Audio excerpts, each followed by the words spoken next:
এই মুহূর্তে চোখ রাখুন আইএসপি নিউজ বাংলা। 9 আগস্ট 2024 সকাল 6:30 সেমিনার হলে একটি মহিলার লাশ পাওয়া যায়। তিনি হলেন আরজি করের মহিলা চিকিৎসক, নাম মৌমিতা। কিভাবে খুন করা হলো মৌমিতাকে? কল রেকর্ড ফাঁস আরজি করের। চলুন আমরা কথা না বাড়িয়ে আগে কল রেকর্ডটি শুনে নেই। বলো এবার।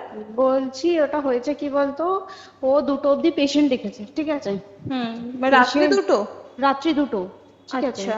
2টো অবধি পেশেন্ট দেখেছে, দেখে রুমে এসে অনলাইনে অর্ডার করে 4জন বন্ধু মিলে খেয়েছে, ডিনার করেছে। করে ও খুব টায়ার্ড ছিল, যেহেতু 36 ঘন্টা ডিউটি ছিল, টায়ার্ড ছিল। ও কি করেছে, ওই সেমিনার রুমে গিয়ে শুয়ে পড়েছে একটা রেড কালারের ব্ল্যাঙ্কেট ঢাকা দিয়ে। তারপরে মানে সেমিনার রুমে এমনি কি তোমাদের ওরকম সেমিনার রুমে টুমে ঘুমানো হয়? মানে আমি যদিও কোনো আইডিয়া নেই, ওই জন্য জিজ্ঞেস করছি। না, এবার একটা রেসিডেন্টের ডক্টর রুমস থাকে, আচ্ছা। বুঝতে পেরেছিস? তারপরেও সেমিনার থাকে। এবার সেমিনারে একটা বেড থাকে, আর ডক্টরস রুমে 2টো 3টে যেরকম বড় ঘর হবে সেরকম বেড পাতা থাকে। আচ্ছা আচ্ছা। মেনলি ডক্টরস রুমে শোয়ার কথা, ঠিক আছে? হয়েছিল কি, ওকে বডিটা পাওয়া গেছে সেমিনার রুমে, কিন্তু ঘুমাচ্ছিল ডক্টরস রুমে। যে রুমটা তোর এখন ভাঙা হয়েছে, দেখেছিস রুমটা ভেঙেছে একটা ভিডিও ঠিক বাথরুমের পাশেই, ঠিক আছে? মানে বাথরুমটাকে অজুহাত দিয়ে ওই রুমের দেয়ালটা ভেঙে দিয়েছে। অ্যাকচুয়াল কাণ্ডটা ঘটেছে তোর ইয়েতে, ওই রুমটার ভেতরে, ডক্টরস রুমে ঘটনাটা ঘটেছে। ওই বডিটাকে ধস্তাধস্তি। রুমে ওই দিন আর কেউ ছিল না, খালি মানে অনলি ওই দিকটাই ঘুমাচ্ছিল? হ্যাঁ, এবার তোকে আমি বলি, অন কলে নিশ্চয়ই একজন থাকবে না, ওরা জুনিয়র সিনিয়র মিলে থাকে। এমনকি থার্ড ইয়ার একজন থাকবে, সেকেন্ড ইয়ার একজন থাকবে, প্লাস ফার্স্ট ইয়ারের ইন্টার্নশিপরা যারা থাকে তারা ইন্টার্নরা থাকে। আর চেস্ট এমন একটা ওয়ার্ড হচ্ছে, কোভিড এর পর থেকে প্রায় হামেশাই সবার শ্বাসকষ্ট হচ্ছে, মানে আসছে মানেই শ্বাসকষ্ট হচ্ছে। আর চেস্ট ওয়ার্ড আর চেস্ট মেডিসিন দুটোই পাশাপাশি ওয়ার্ড, ঠিক আছে? তো কেউ কি শুনতে পায়নি? কেউ শুনতে পায়নি। ওটাই তো আমি ওই দিনকে ওটাই ভাবছিলাম। এবার দেখ, ধস্তাধস্তি করাতে একটা নিশ্চয়ই চিৎকার হয়, একটা ভায়োলেন্ট হয়, বুঝতে পেরেছিস? তারপরে আবার কি, যে 4জন ওর সাথে খেয়েছে তারা কোথায়, তারা কেন মিডিয়ার সামনে আসছে না? তাই তো, তারা কেন আসছে না? তোমার একদিন ডিউটি ছিল না রাতে? ওই দিনকে আমি নাইটে ডিউটি করছিলাম। আচ্ছা। আমি নাইটে ডিউটি করে এসেছি, আমার লাস্ট নাইট ছিল। তো আমার তো 3 দিন নাইট থাকে, 3 দিন নাইট থাকার পর লাস্ট নাইট ছিল। লাস্ট নাইটের পর বুধবার আমার লাস্ট নাইট, বুধবার রাতে ঘটনাটা ঘটেছে। আমি বাড়িতে এসেছি, রীতিমতো বাড়িতে এসে শুয়ে পড়েছি। 3টের সময় আমার কাছে ফোন এসছে যে সবাইকে ডেকে পাঠিয়েছে, ইমিডিয়েট আয়। তখন গিয়ে দেখি আরজি করে এই অবস্থা, পুরো গোটা হাসপাতালকে ডেকে পাঠিয়েছিল। গিয়ে দেখি পুলিশ ছয়লা, মানে আর ওকে যেভাবে, আমি তো বডিটা দেখেছি রে, মানে আমাদের এখনো পর্যন্ত চোখ থেকে নামছে না। রীতিমতো মনে হচ্ছে মেয়েটা যেন আমাদের পাশে পাশে ঘুরছে, একদম এরকম, মানে মানে অদৃশ্যমান। মানে আমরা এরকম ভাবতে পারছি না যে এরকম ভূত থাকে বা একটা স্পিরিট থাকে বা কিছু। এখন আমরা বুঝতে পারছি না, ওর আত্মাটা এখনো ঘুরছে আমাদের আশেপাশে। দেখ, ওর আমার তলাটায় নাকি, তো ওর থেকে ও থাকে 4তলায় ঘটনাটা ঘটেছে, ঠিক 2টো ফ্লোর নিচেই আমি থাকি, আমার রুমটা, ঠিক আছে? কিন্তু তাও আতঙ্কে আমরা মানে একদম স্তব্ধ হয়ে গেছে আরজি ঘরটা। কিন্তু ব্যাপারটা হচ্ছে, তাহলে ডক্টর রুম থেকে ওকে সেমিনার রুমে নিয়ে যাওয়া হয়েছে? হ্যাঁ, অবশ্যই নিয়ে যাওয়া হয়েছে। এবার দেখ, নিয়ে যাওয়া হয়েছে, ওকে যেভাবে মারা হয়েছে এটা একার পক্ষে অসম্ভব, দিস ইজ এ ইম্পসিবল। পুরোপুরি গ্যাং রেপ ছাড়া কোনো কিছু নয়। আর শুধুমাত্র রেপ নয়, রেপ হলো, করলো, ছেড়ে দিল, ঠিক আছে, ওকে রীতিমতো মার্ডার করেছে। মানে মানে হিসেব মতো যা বুঝছি, মানে তোমার কথাতে ওটা হচ্ছে ওর ওই বন্ধু বান্ধব মেবি জড়িত। এক্স্যাক্টলি, হয় ওর বন্ধু বান্ধব কেউ, ঠিক আছে, মানে 4জনের মধ্যে কেউ, আইদার ওকে এমন কিছু করতে বলে। দেখ, বড় বড় কোম্পানিতেও তো এরকম হয়, মানে হয় তুমি আমার সাথে কম্প্রোমাইজ করো, নয় তুমি চাকরি ছেড়ে চলে যাও, হয় তো। এখানেও সেরকম কিছু একটা হয়েছে। যাকে যে ক্রাইম করেছে সেও কিন্তু নর্মাল ডক্টর নয়, কিন্তু সেও একটা ভালো পোস্টে র্যাঙ্ক করছে, বুঝতে পেরেছিস? তবেই কিন্তু পুরো ব্যাপারটাকে হসপিটাল চেপে যেতে চাইছে, পুরো ব্যাপারটা। তাহলে এই সিভিক যে ও কোথা থেকে আসছে? এবার তোকে আমি বলি ওটা কোথা থেকে আসছে। আমাদের প্রিন্সিপাল চেঞ্জ হয়ে গেছে, ডেপুটি সুপার চেঞ্জ হয়ে গেছে, তারপরে আমাদের ওই অ্যাসিস্ট্যান্ট সুপার চেঞ্জ, সব চেঞ্জ হয়ে গেছে। তারপরে যে ওয়ার্ডের ডাক্তাররা ছিল, সিস্টাররা ছিল, ওয়ার্ড বয়রা ছিল, মাসিরা ছিল, সবাইকে ডেকে এখন সাসপেন্ড করা হয়েছে। তারা কোথাও যেতে পারবে না, রোজ গিয়ে কোর্টে গিয়ে দেখা করছে। আজকেও কোর্টে গেছিল সবাই। তারপরে তারপরে তোমার তোর এগুলো হলো, তারপরে তোর কি বলে, আরে বল না, ওই সিবিআই এটা হয়েছে কি, মানে ও সেই সঞ্জয় রায় যে ধরা পড়েছে, অ্যাকচুয়াল কিন্তু ও নেই, ঠিক আছে, ওর এতটা ক্ষমতাই হয় না। ও অত রাত্রে কি করতে যাবে, ও অত রাত্রে ওখানে কি করতে যাবে? ও না পেশেন্ট, ও নাকি বলছে দালাল পেশেন্ট নিয়ে গেছে। তো পেশেন্ট নিয়ে যখন গেছে, দিদিটার রুমে যখন যাবে, নিশ্চয়ই দিদিটার রুমে কোনো কাগজপত্র দেখাতে যাবে, সেই অবস্থায় গিয়ে দেখে যে এরকম এরকম ঘটনা, তা ঝাঁপিয়ে পড়েছে ওর উপরে। এরকম কিছু কি, তাও কিছু নয়, শুধু গেছে দেখছে ড্রিঙ্ক অবস্থায়, ওকে ক্যামেরায় দেখা গেছে ড্রিঙ্ক অবস্থায় গেছে আর এসছে, এইটুকুই দেখা গেছে। তারপরে হচ্ছে কি, তোর অনেক রকম এখানে অনেক রকম ব্যাপার আছে। যে দিনকে ঘটনাটা ঘটে তার ঠিক দুদিন পরে ওই সেমিনার বাথরুমের অজুহাত দিয়ে ডক্টর যে রুমের দেওয়ালটা আছে, ওই দেওয়ালটা ভেঙে দিয়েছে। কেন? প্রথমে ওকে বললো সুসাইড করেছে, আমাদের যখন ফার্স্ট খবর আছে তখন সুসাইড করেছে।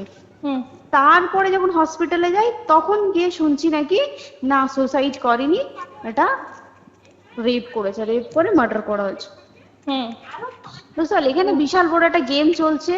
আর যে ওর উপর কি রাগ ছিল মানে? হ্যাঁ হ্যাঁ হ্যাঁ হ্যাঁ হ্যাঁ হ্যাঁ একদম। আমি তোকে কি বললাম, শোন, তুই যদি কারোর সাথে কম্প্রোমাইজ করিস তাহলে তোর পোস্ট বাড়বে, তুই কারোর সাথে কম্প্রোমাইজ করবি না তোকে মার্ডার করে দেবে। মানে ওরকম টাইপের কিছু বলতো? এরকমই টাইপের কিছু একটা ছিল। আইদার খুব রাফ, মানে খুব রাগ, খুব মানে খুব ওর উপরে খুব ফ্রাস্ট্রেশন ছিল, যারই ছিল খুব ফ্রাস্ট্রেশন ছিল। শুধু ওকে মারিনি রে, রীতিমতো মার্ডার করেছে। ওর যে ক্ল্যাচারটা ছিল, ওর আমি শুনেছি এটা, ওর ইউরিনের রাস্তায় ক্ল্যাচারটা ঢুকিয়ে দিয়েছে, তুই জানিস?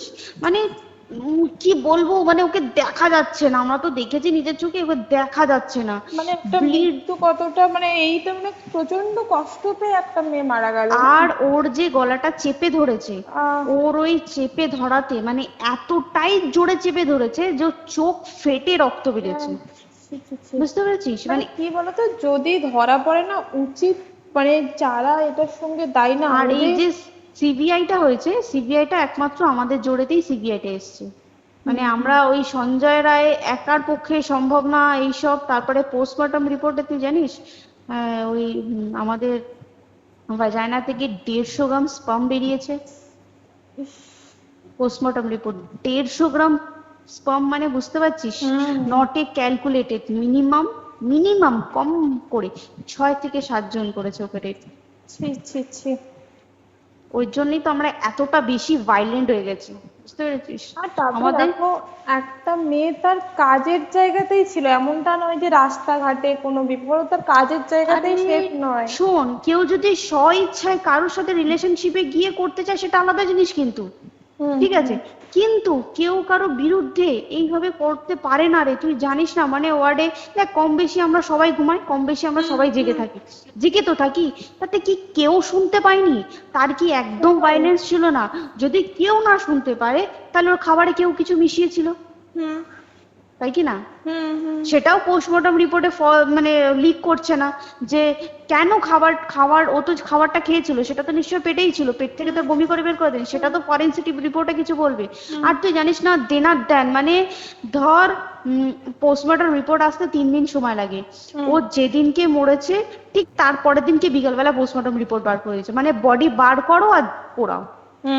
10 সেকেন্ডের মধ্যে ওর বাড়িতে নিয়ে গেছে, তারপরে বডি পুড়িয়ে দিয়েছে।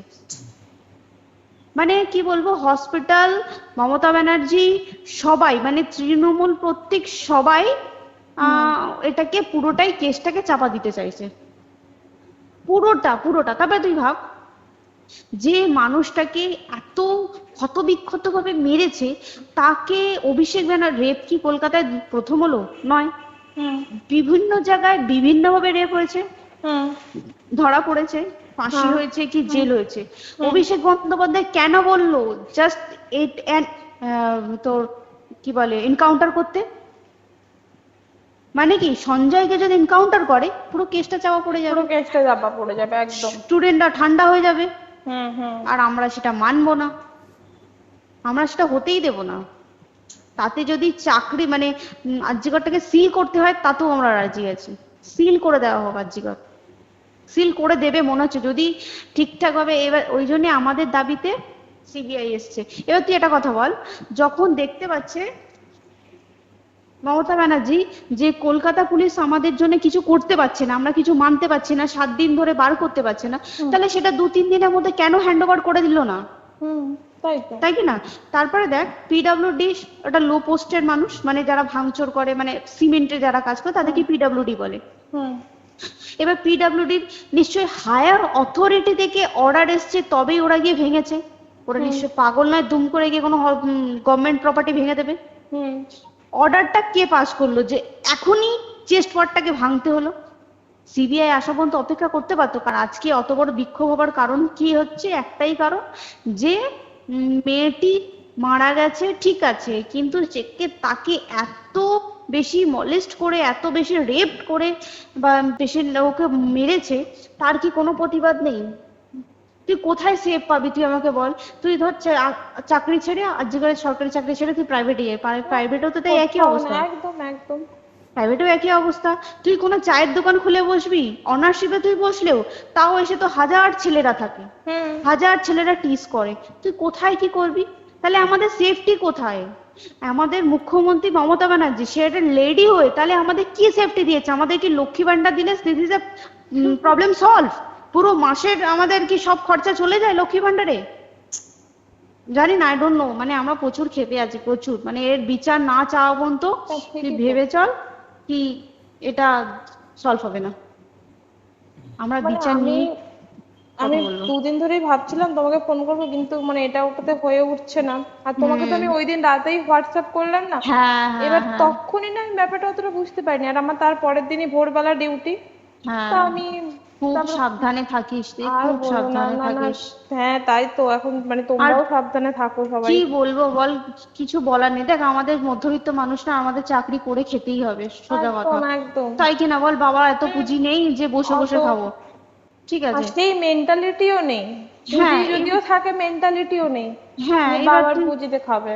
এবার একটা কথা তুই বল, চাকরিটা কোথায় গিয়ে করবো তুই একটা বল? কোন স্টেটে গিয়ে চাকরি করবো তুই আমাকে বল? ওই যেমন মানে এটা হয়তো আমার মা যেমন বাড়িতে থেকে 7টার মধ্যে ঢুকে যাও, দিদিকে তো ধরো অনেক রাত অব্দি 9, 9:30, 10টা অব্দি ল্যাবে থাকতেই হয় না। এবার তুই কি করবি বল, কি করবি? বলো তো, এখন কিছু করার আছে? দেখ ল্যাবেও তো সব ছেলেরা আছে, ছেলে আছে, মেয়ে আছে। তুই কাকে বারণ করবি? তুই কাকে বিশ্বাস করবি? তুই বল, তুই ধর কলিগদের সাথে খেতে বসেছিস, ঠিক আছে, তোর টিফিনটা যদি কেউ চাইলো তুই তাকে না দিয়ে পারবি?